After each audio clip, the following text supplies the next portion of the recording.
Qu'est-ce que vous faites des objets dont vous vous servez plus? Je les vends dans les magasins. Je donne aux plus démunis. Moi, tout ce qui est téléphone, je les ramène en boutique. Est-ce que tu as déjà utilisé le troc? J'y ai pensé. Non. Pourquoi pas?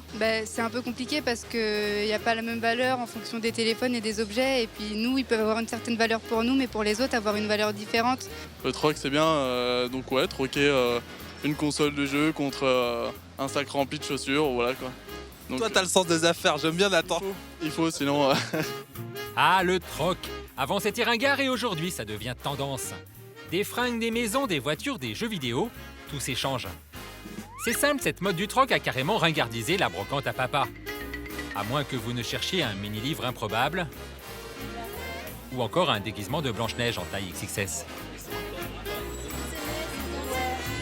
Bon, le troc, c'est le présent, mais aussi l'avenir, parce que oui, on est obligé de consommer différemment. Seulement troquer, est-ce facile?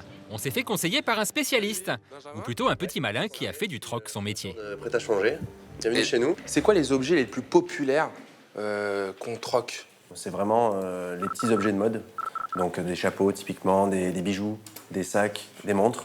Donc ça, c'est vraiment, on en a plein. Après, ce qui marche bien, c'est les petits objets de déco aussi.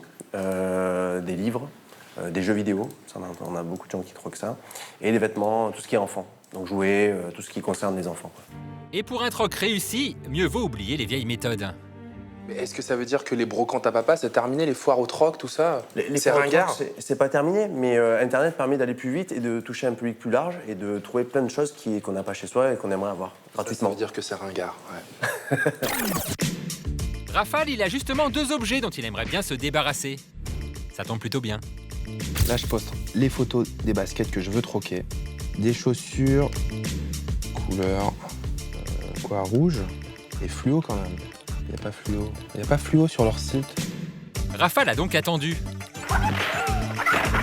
Et très vite, pour ses sneakers à la mode, il a obtenu un rendez-vous avec une promesse d'échange. Salut Caro. Salut Ça Raphaël. va? Et Caro, c'est une habituée du troc. Mais alors, est-ce que c'est facile le troc sur Internet? Tu trouves rapidement? Tu trouves aussi... est-ce que ça match directement avec un mec qui cherche justement un canapé? Ça dépend. Parfois, tu mets un peu de temps, tu passes ton annonce et puis parfois, ça match directement et parfois, c'est un peu plus long. Mais bon. Jamais tu te fais de bénéfice là-dessus? Non, c'est juste du troc. Il n'y a pas d'argent, c'est juste comme on fait là, quoi. Et tu vas continuer longtemps à le faire ou Je trouve ça plutôt sympa, puis je rencontre des gens cool, donc il y a beaucoup d'avantages à faire du troc.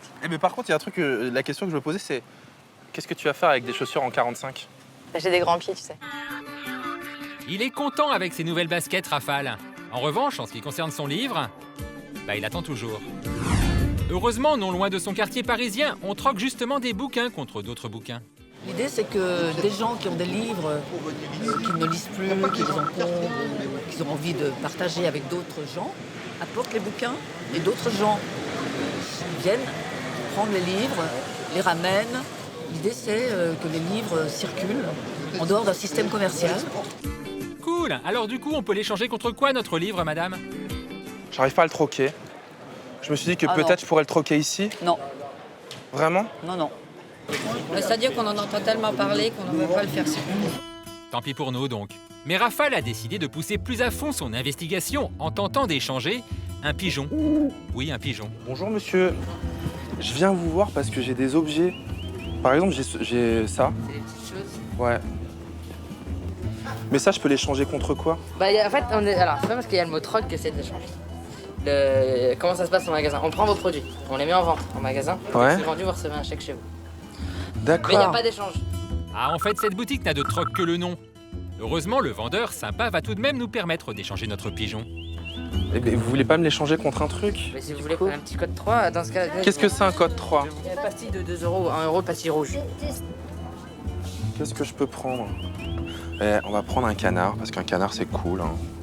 J'ai trouvé ça. C'est cool ou pas? Ouais, c'est cool, il n'y a aucun problème. Bon, alors je vous laisse ça, Allez. je vous le donne, Ouais. et je prends ça.